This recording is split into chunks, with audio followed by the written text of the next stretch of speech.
예레미야 27장 1절에서 11절까지의 말씀입니다. 한 절씩 교독하시고 마지막 11절은 함께 읽겠습니다. 유다의 왕 요시야의 아들 여호야김이 다스리기 시작할 때에 여호와께서 말씀으로 예레미야에게 임하시니라. 여호와께서 이와 같이 내게 말씀하시되 너는 줄과 멍에를 만들어 내 목에 걸고 유다의 왕 시드기야를 벌어 예루살렘에 온 사신들의 손에도 그것을 주어 에돔의 왕과 모압의 왕과 암몬 자손의 왕과 두로의 왕과 시돈의 왕에게 보내며 그들에게 명령하여 그들에게 주에게 말하여 만군의 여호와 이스라엘의 하나님께서 이와 같이 말씀하시되 너희는 너희 주에게 이같이 전하라. 나는 내 큰 능력과 나의 쳐든 팔로 땅과 지상에 있는 사람과 짐승들을 만들고 내가 보기에 옳은 사람에게 그것을 주었노라.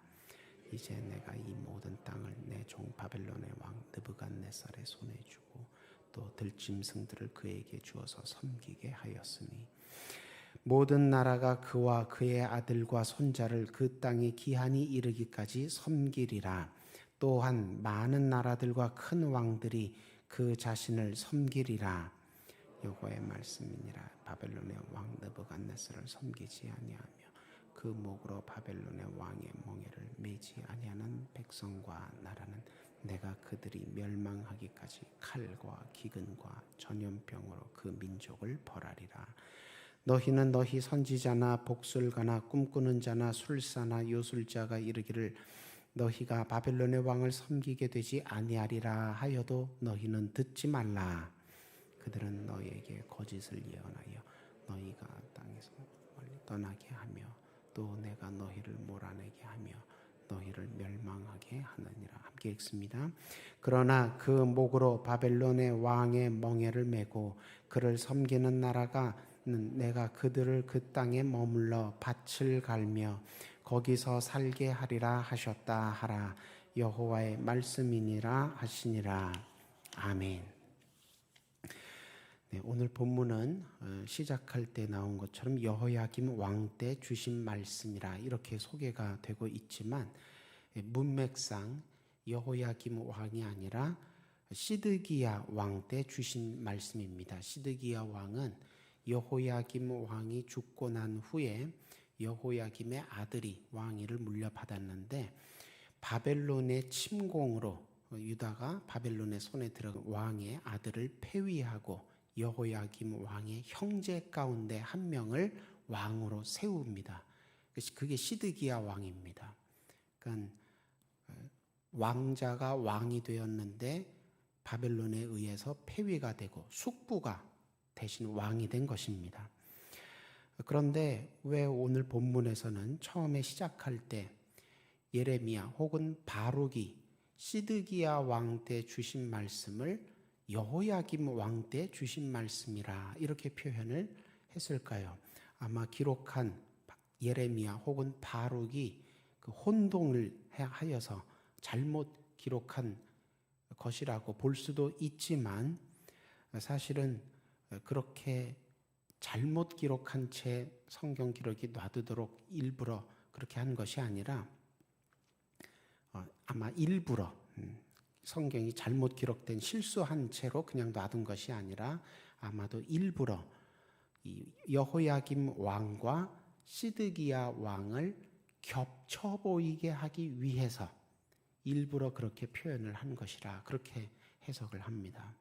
그러니까 여호야김 왕과 그 왕이 죽고 난 후에 왕이 된 형제였던 시드기야 왕, 이 두 사람은 다르지만 다스렸던 그 행적이 굉장히 유사합니다.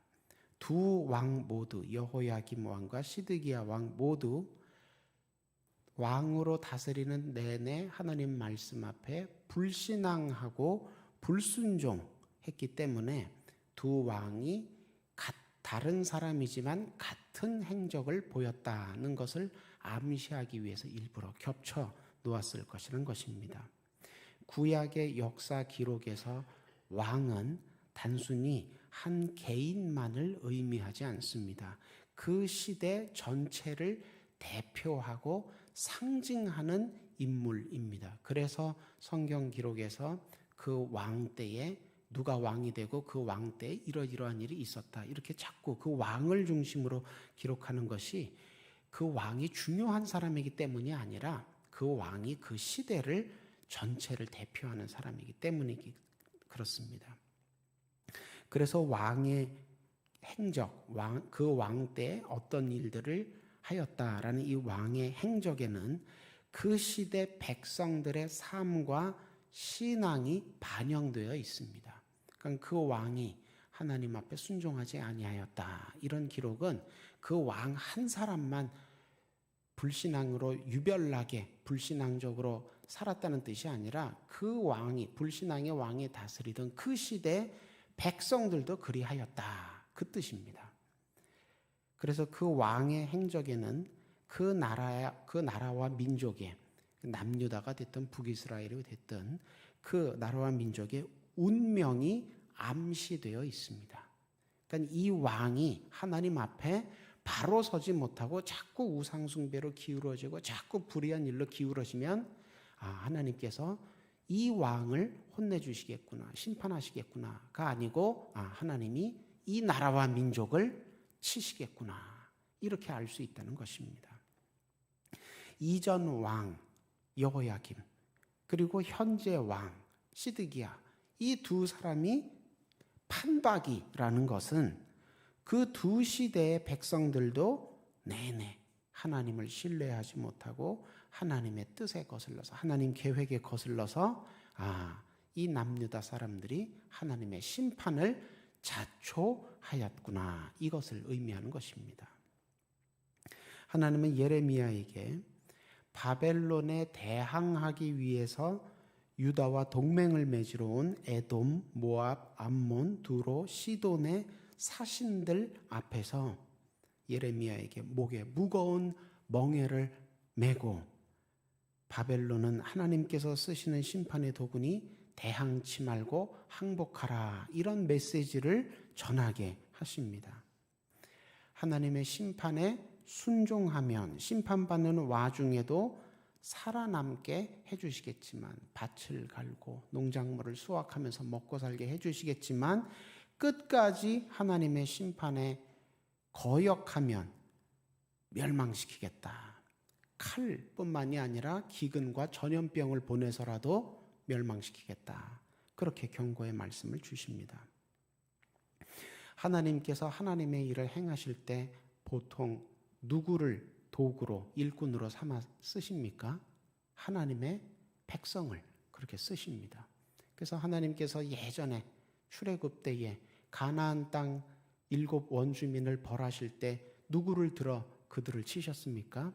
하나님의 백성 이스라엘을 그 땅으로 보내서 이 가나안 땅 7 족속이 하나님께 패역함으로 너희는 그들을 긍휼히 여기지 말고 칼로 쳐서 심판하라. 그래서 이스라엘 백성이 출애굽 후에 가나안 땅에 들어와서 그들을 하나님의 도구가, 심판의 도구가 되어 징벌하고 대신 머물러 살게 된 것이었습니다.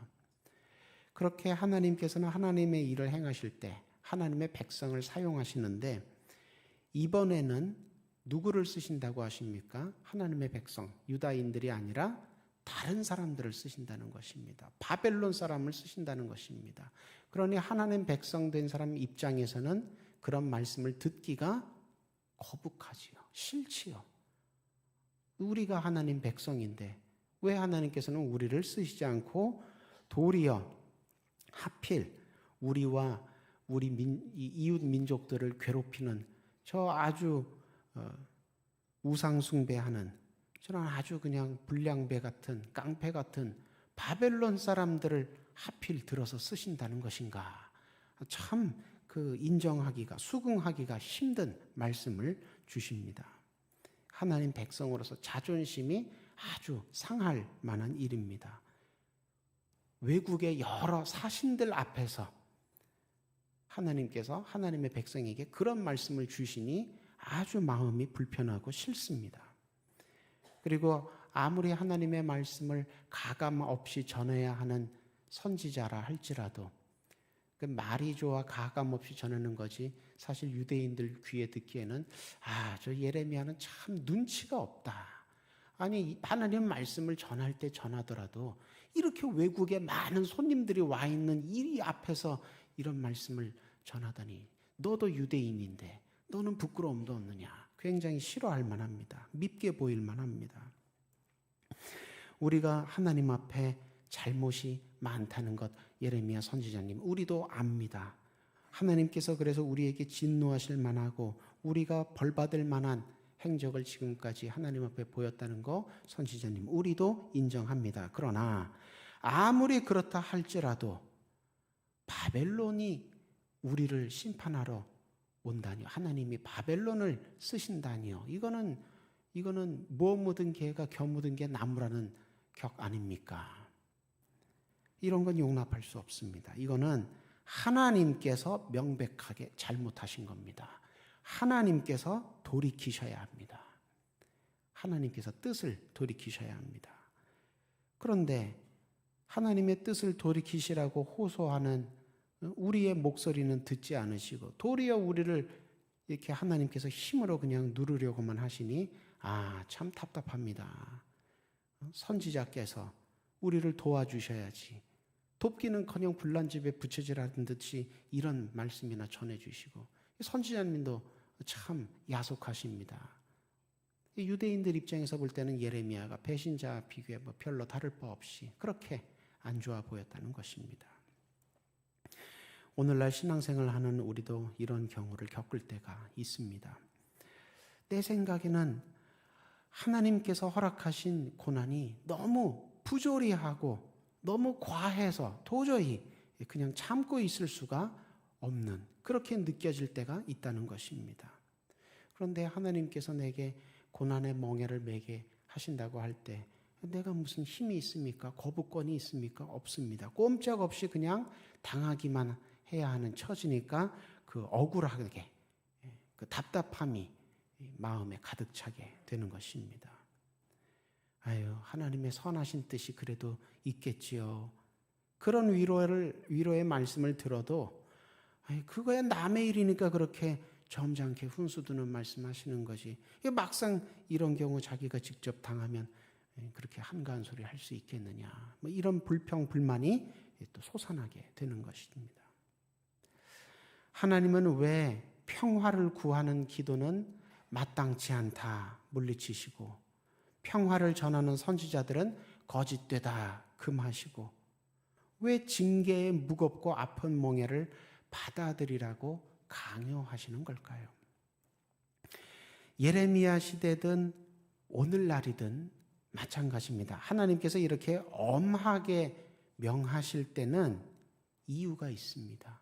그만큼 우리의 죄의 병세가 위중하기 때문입니다.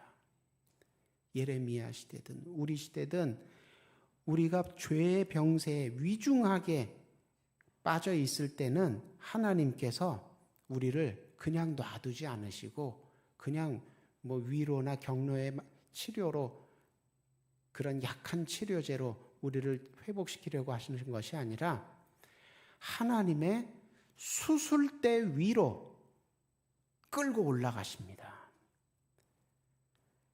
칼로 배를 가르면 아프지요. 환부를 상처를 도려내면 끔찍하지요. 아무도 내 생사를 그렇게 파내는 것 같은 그런 수술대 위에 올라가는 것 좋아할 사람 예레미야 시대든 오늘날이든 없습니다. 그러나 하나님께서 우리에게 그렇게 아프지만 수술을 해야 되겠다 이렇게 결정하시고 우리를 끌고 올라가시는 이유는 우리를 배를 가르고 살을 도려내서 죽이시려는 것이 아니라 살려내시기 위해서입니다. 수술 안 해도 낫습니다. 수술 안 해도 살 수 있습니다.